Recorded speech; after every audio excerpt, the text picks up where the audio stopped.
Boa noite a todos. É com muita alegria que nos encontramos aqui em mais uma sexta-feira para o estudo de mais um capítulo do livro Jesus no Lar, de Neio Lúcio, psicografia de Chico Xavier. Hoje nós vamos estudar a lição intitulada, a lição 6, intitulada Os Instrumentos da Perfeição. É uma lição que traz grandes ensinamentos para que a gente possa cada vez mais nos melhorar nesta vida. Os instrumentos da perfeição. Naquela noite, Simão Pedro trazia à conversação o espírito ralado por extremo desgosto. Agastara-se com parentes descriteriosos e rudes. Velho tio acusara-o de dilapidador dos bens da família, e um primo ameaçara esbofeteá-lo na via pública. Guardava por isso o semblante carregado e austero. Quando o mestre leu algumas frases dos sagrados escritos, o pescador desabafou. Descreveu o conflito com a parentela e Jesus o ouviu em silêncio. Ao término do longo relatório afetivo, indagou o Senhor. E que fizeste, Simão, ante as arremetidas dos familiares incompreensivos? Sem dúvida, reagi como devia, respondeu o apóstolo veemente. Coloquei cada um no lugar próprio. Anunciei sem rebuços as más qualidades de que são portadores. Meu tio é raro exemplar de sovinice, e meu primo é mentiroso quanto mais. Provei perante numerosa assistência, que ambos são hipócritas e não me arrependi do que fiz. O mestre refletiu por minutos longos e falou compassivo. Pedro, que faz um carpinteiro na construção de uma casa? Naturalmente trabalha, redarguiu o interpelado, irritadiço. Com o que? Tornou o amigo celeste bem-humorado. Usando ferramentas.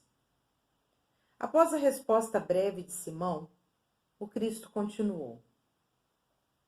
As pessoas com as quais nascemos e vivemos na terra são os primeiros e mais importantes instrumentos que recebemos do Pai para a edificação do reino do céu em nós mesmos.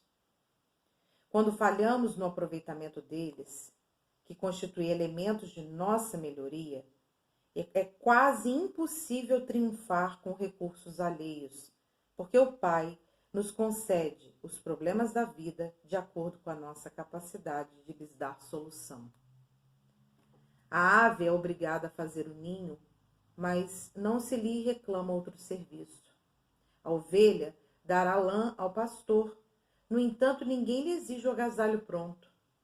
Ao homem foram concedidas outras tarefas, quais sejam as do amor e da humildade, na ação inteligente e constante para o bem comum, a fim de que a paz e a felicidade não sejam mitos na terra. Os parentes próximos, na maioria das vezes, são o martelo ou serrote que podemos utilizar a benefício da construção do templo vivo e sublime por intermédio do qual o céu se manifestará em nossa alma. Enquanto o marceneiro usa as suas ferramentas por fora, cabe-nos aproveitar as nossas por dentro. Em todas as ocasiões, o ignorante representa para nós o campo de benemerência espiritual. O ingrato é um meio de exercitarmos o perdão. O mal é o desafio que nos põe a bondade à prova. O doente é uma lição à nossa capacidade de socorrer. Aquele que bem se conduz em nome do Pai, junto de familiares endurecidos ou indiferentes, prepara-se com rapidez para a glória do serviço à humanidade, porque, se a paciência aprimora a vida, o tempo tudo transforma. Calou-se Jesus e, talvez porque Pedro tivesse ainda os olhos indagadores, acrescentou serenamente. Se não ajudamos ao necessitado de perto, como auxiliaremos os aflitos de longe? Se não amamos o irmão que respira conosco os mesmos ares, como nos consagraremos ao Pai que se encontra no céu? Depois dessas perguntas, pairou na modesta sala de Cafarnaum um expressivo silêncio que ninguém ousou interromper. Assim, uma lição que nos chama muito a atenção, nos leva a reflexões profundas sobre a família. Jesus, como todas as áreas, ele nos traz ensinamentos, ele traz orientações no bem, ele traz conhecimentos para que sejamos melhores. A família é um dos tópicos, das temáticas que ele mais tratou. E aí, assim, no culto, Simão Pedro, ele veio, na verdade, ele estava assim, atormentado, com uma extrema tristeza. Geralmente, os conflitos familiares, seja com os parentes ou os familiares mais próximos, eles trazem para nós, eles nos atormentam internamente. Eles nos perturbam. A gente fica numa situação de sistema nervoso alterado internamente, e tristeza propriamente dita. A gente chega até a externar essa tristeza, muitas das vezes pelas lágrimas ou pela fala de angústia. E ele tinha se aborrecido com parentes, que eram rudes, que eram insensíveis, grosseiros. Um tio dele, mais velho, de mais idade, falou que ele era, na verdade, esbanjador dos bens da família. E um primo falou que ia bater nele na via pública. Isso acontece muito nos dias de hoje. Quando algumas famílias desajustadas, que não têm harmonia nas suas relações, no interior daquela casa, no interior daquele lar. E aí chega nessas questões mesmo, de a pessoa ameaçar bater, ou vir a bater, propriamente dito. E aí muitas acusações, a violência verbal, a moral, a física. A violência é algo que precisa ser extirpado do nosso planeta o mais rápido possível. Só que ela só vai ser extirpada do nosso planeta se a violência que está dentro de mim for curada dentro de mim. Porque a violência que é externada fora, em família ou na sociedade, ela está dentro de cada indivíduo. Quando, por orgulho, por agressividade, por vários outros sentimentos, crueldade, eu acho que eu tenho direito de agredir uma pessoa verbalmente ou agredir fisicamente uma pessoa. Então, a violência que está aí externa, que nós vemos, no nosso dia a dia através da internet, dos telejornais, ela está dentro de cada um de nós.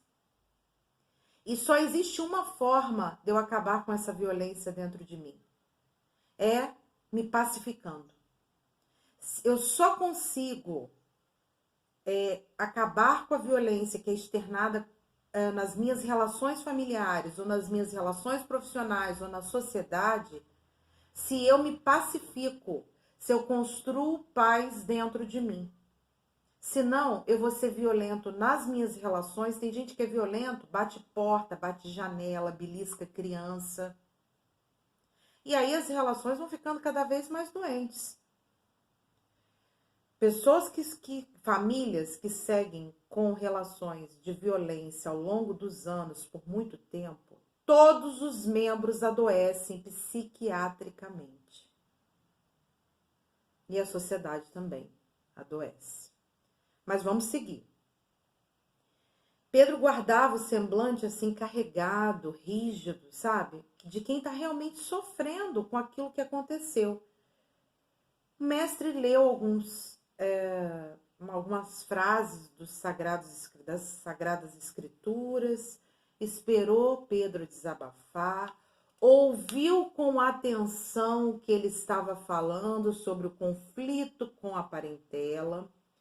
Outra dificuldade que nós temos, as pessoas vêm desabafar conosco, nós não deixamos ela falar. Aí nós vamos começar a falar do nosso problema. Não, mas ela tá quem está desabafando é ela. Eu preciso ouvir com atenção, é a escuta atentiva. E enquanto a pessoa está falando, eu vou pedindo ajuda a Deus, a Jesus, à espiritualidade maior, ao anjo da guarda da pessoa, para me falar a melhor coisa para ela, dar a melhor orientação. Então, Jesus fez essa escuta atentiva.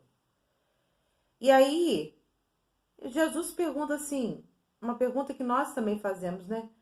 O que você fez quando os seus familiares agiram dessa forma com você, né? Esses familiares que eram incompreensivos e que agiram de forma agressiva, rude com você. Ele falou, reagir, né? Coloquei cada um no seu lugar, Jesus. Comecei falando dos defeitos de cada um. Meu tio, ele é mesquinho, sovino, meu primo é mentiroso. Falei quanto eles são hipócritas, que eles falam uma coisa e fazem outra. Quer dizer, pagou um mal com o mal. Essa também é uma reação que muitas pessoas, muitos de nós temos quando nós sofremos uma agressão. Quando alguém fala algo que nos agrediu, que nos ofendeu, nós reagimos de pronto e agredimos também. Só que Jesus pede para a gente pagar o mal com o bem. E quando o mal chega até mim, ele tem que parar em mim. Então, o que eu preciso fazer? Não responder. Eu não posso voltar com aquele mal para outra pessoa, reagir da mesma forma, porque senão a situação vai tomar um pé e muitas questões acabam em morte, em assassinatos, em situações muito difíceis por causa disso. Porque eu não me vigio e aí o que acontece? Eu respondo. Se me bate, eu bato também. Se grita, eu grito também. Se bate a porta, eu bato também. Se me ofende, eu ofendo também. Assim, a que ponto nós vamos chegar? Nós que somos espíritas e que dizemos que seguimos o Cristo, que somos cristãos, precisamos ter uma atitude completamente diferente dessa. Completamente diferente. Eu preciso ser o porto final que o mal chega. Ele chegou, ele não vai dar continuidade em mim. E se preciso for, Jesus diz que tem mais valentia em não revidar uma ofensa do que revidá-la. Então eu vou me calar e sair de perto. Porque aí tudo passa. Tudo passa. E aí, o mestre então refletiu por longos minutos e aí começou assim. Ele fez novamente uma analogia. Ele fez o Pedro pensar. Um bom mestre faz o seu aluno pensar. Pedro, o que faz o carpinteiro numa construção de uma casa? Ele falou assim, trabalha, né, senhor? Tá, com o que ele trabalha? Com ferramentas. A resposta de Pedro é bem simples, né? Usando ferramentas. E aí Jesus, então, vem com um ensinamento para ele, que é para nós. Quando ele fala que quando a gente nasce na terra, quando a gente vive aqui na terra, os nossos primeiros e mais importantes instrumentos, ferramentas que recebemos de Deus são os nossos familiares. Para que eu possa conseguir instalar, edificar, construir esse reino de Deus que é dentro de mim. Quando eu vivo, eu penso, sinto, faço, falo bem e vivo de acordo com as leis divinas. Eu preciso compreender, para mim chegar nessa condição de viver o reino de Deus dentro de mim, que os meus familiares são os instrumentos para a minha perfeição. São as ferramentas que eu tenho. Quando eu falho no aproveitamento deles, eu estou falhando com uma oportunidade que Deus me deu. Eu estou perdendo um elemento de minha melhoria. Eu estou perdendo oportunidades para mim poder melhorar. Eu não estou, na verdade, aproveitando esses recursos. E o Pai nos concede os problemas da vida de acordo com a nossa capacidade de solução. Então, se ele me deu várias pessoas que testam, né, a minha paciência, a minha bondade, a minha tolerância, o meu amor, o meu perdão, é porque ele sabe que eu tenho capacidade de exercitar essas virtudes. Ele me conhece muito bem, senão ele não me daria. E aí, assim, é muito bonito isso aqui, porque ele fala que, na verdade, eles são esses instrumentos que nós precisamos aproveitar. E aí, na verdade, o que acontece? Quando eu lido com um ignorante, ele me dá a oportunidade de ser beneficente com ele. Quando eu lido com alguém que é mau, ele põe à prova a minha bondade.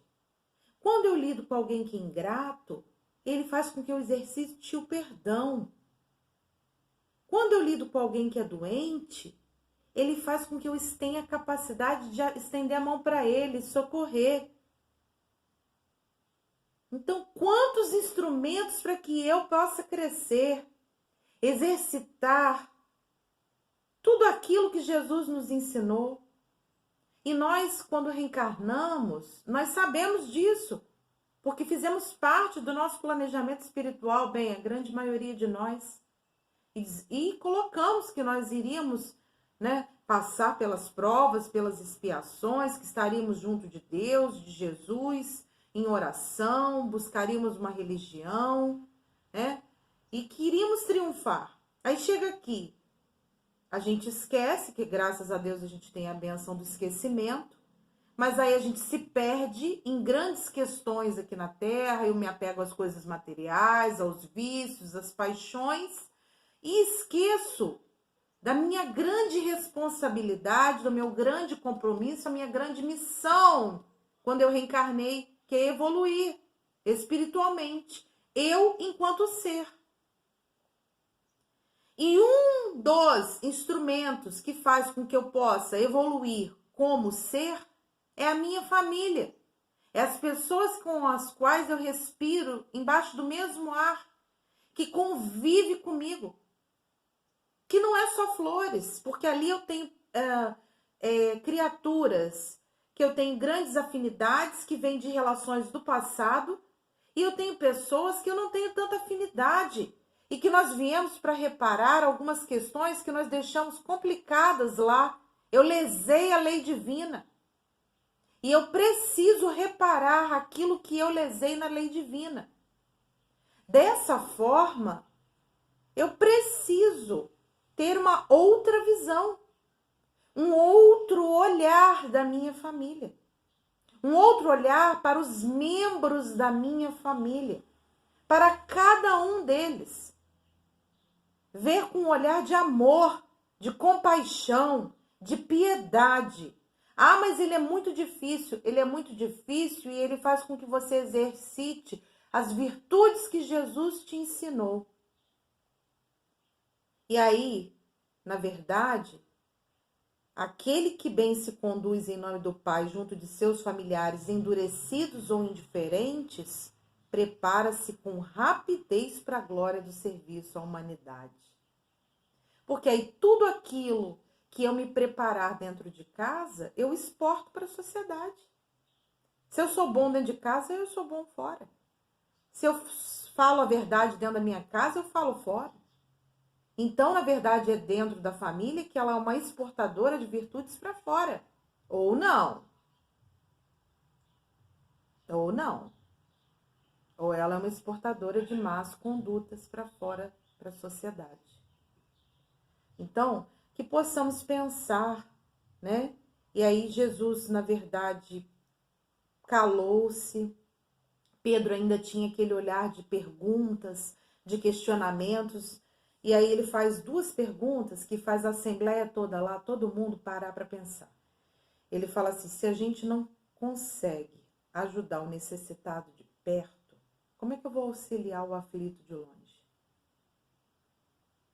Se eu não amo o meu irmão que respira comigo o mesmo ar, como é que eu vou me consagrar ao Pai que se encontra no céu? Então, que possamos pensar, né? O que estamos fazendo da nossa família? Deus já nos colocou agora para que nós possamos voltar o nosso foco para a nossa família. Porque nós tivemos que parar um pouco do corre-corre, das festas, dos churrascos, das saídas, dos passeios, do isso e daquilo, porque estamos no meio de uma pandemia, de um vírus letal, que está causando danos terríveis à saúde das pessoas. E estamos precisando ficar em isolamento social, confinados, em família. Precisando ver, observar, se possível silenciar para observar. Como está minha família? Aqui tem saúde? Essa família é saudável ou ela é doente? Os membros que aqui estão são saudáveis ou são doentes? E quando eu falo de saúde, de doença, não é só fisicamente, é psicologicamente, é psiquiatricamente, é espiritualmente. Então, que possamos observar, não deixar de realizar o culto do Evangelho no lar uma vez por semana, com quem queira da família, mas se só for eu que faça, faça você, toda terça, 7 horas da noite, seja a hora que for, escolha um dia e uma hora. Chame Jesus para entrar dentro do seu lar. Chame. E além do culto do Evangelho no lar, que possamos estar agora, nesse instante, nesses dias, orando, se instruindo, elevando os nossos pensamentos, no mínimo na hora que a gente acorda, lendo uma página edificante e orando, na hora que a gente dorme, lendo outra página edificante e orando, porque precisamos estar em comunhão com a espiritualidade e precisamos nos dedicar à nossa família para ver onde ainda tem fragilidades, vulnerabilidades, processos difíceis que precisam da nossa ajuda, do nosso auxílio, do nosso amor, de Jesus, para que as coisas possam melhorar consideravelmente. A paz nesse mundo depende da paz que eu construo dentro de mim e da paz que eu coloco em prática na minha família. Muita saudade. Eu sou infinitamente grata por esse estudo. Que assim seja.